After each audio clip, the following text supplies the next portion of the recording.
Face au Galaxy S7, LG a voulu réinventer son flagship en proposant un tout nouveau design. Surtout, cette fois on a le droit à un smartphone modulaire avec plusieurs accessoires, mais il a aussi pas mal d'atouts en poche.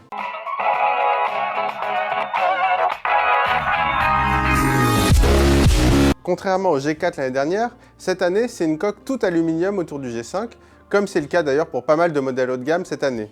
L'allure de l'appareil est assez brute, un peu comme s'il sortait de l'usine, sans passer par la casse-peinture. Nous on a beaucoup aimé, mais l'allure du G5 n'est peut-être pas au goût de tout le monde. L'écran est toujours aussi bien défini avec du Quad HD, le taux de contraste est assez exceptionnel alors que c'est pas un AMOLED. Par contre, il manque un peu de luminosité. Plusieurs fois, quand on a eu l'appareil entre les mains, on a eu envie de remonter un peu la jauge de luminosité à 100%. En fait, elle était déjà à 100%, donc il y a un côté un peu frustrant. Par exemple, pour l'utiliser en extérieur, ça peut poser un peu problème. Par contre, là où le G5 nous a vraiment pas déçus, c'est au niveau de la puissance. Comme pas mal de concurrents, il a le Snapdragon 820, c'est le plus puissant du moment. Sur nos benchmarks, c'est tout simplement le meilleur. Alors évidemment, il n'est pas très loin du Galaxy S7 et du HTC 10. Il est un tout petit peu au-dessus, notamment en 3D, donc pour les gamers, ça va être un vrai plaisir.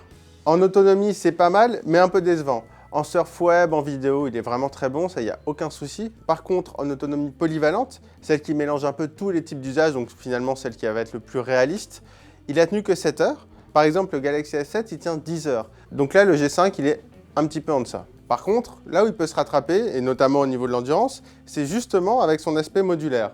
En appuyant sur le bouton, en fait, la partie basse du téléphone se détache, et là, on a accès à la batterie en question. On peut par exemple en prendre une dans sa poche en plus, et on la changera le moment venu sans avoir à le recharger. C'est instantané, comme sur pas mal d'appareils, y compris d'ailleurs le G4 l'année dernière, sauf que là, le geste est encore plus facile. Mais justement, et c'est un peu le problème avec cet aspect modulaire, c'est que pouvoir changer la batterie, c'est un peu le seul intérêt qu'on lui a trouvé. Il y a des accessoires qui sont vendus, en général d'ailleurs, ils sont offerts avec le G5 et c'est pas plus mal comme ça. Par exemple, des accessoires comme le LG Cam Plus qui permet de rajouter un petit bouton au-dessus du G5 pour prendre des photos. Théoriquement, c'est vendu 100 €, autant vous dire qu'on ne va pas débourser 100 € pour ça. Pareil pour un DAC, pour jouer de la musique en meilleure qualité, mais là, il faut avoir un super casque. Donc finalement, c'est rien de vraiment essentiel. Évidemment, on les testera par la suite plus en détail, mais là, on a déjà pu mettre la main dessus et honnêtement, il n'y a rien de révolutionnaire. En photo, le G5 fait partie du club de moins en moins fermé des appareils qui ont choisi d'opter pour 2 capteurs photo à l'arrière. Par exemple, on a eu le Huawei P9 assez récemment. Mais contrairement à Huawei, les 2 appareils n'ont aucune interaction entre eux. Donc on a un premier appareil qui est plutôt classique avec 16 mégapixels et un autre très grand angle avec 8 mégapixels. Pour les paysages, c'est vraiment génial. On a fait pas mal de tests, ça donne des résultats évidemment très sympathiques. Évidemment, il faut que ce soit avec de la lumière et en plein jour, parce qu'en basse luminosité, c'est pas terrible. Et l'autre appareil, celui qui est entre guillemets l'appareil principal avec 16 mégapixels, il est pas mal, il est un peu moins bon que celui du G4, notamment là aussi en basse lumière. Il rentre quand même dans notre top 10 des meilleurs photophones de 2016. Finalement, le G5 est très puissant et très agréable à utiliser.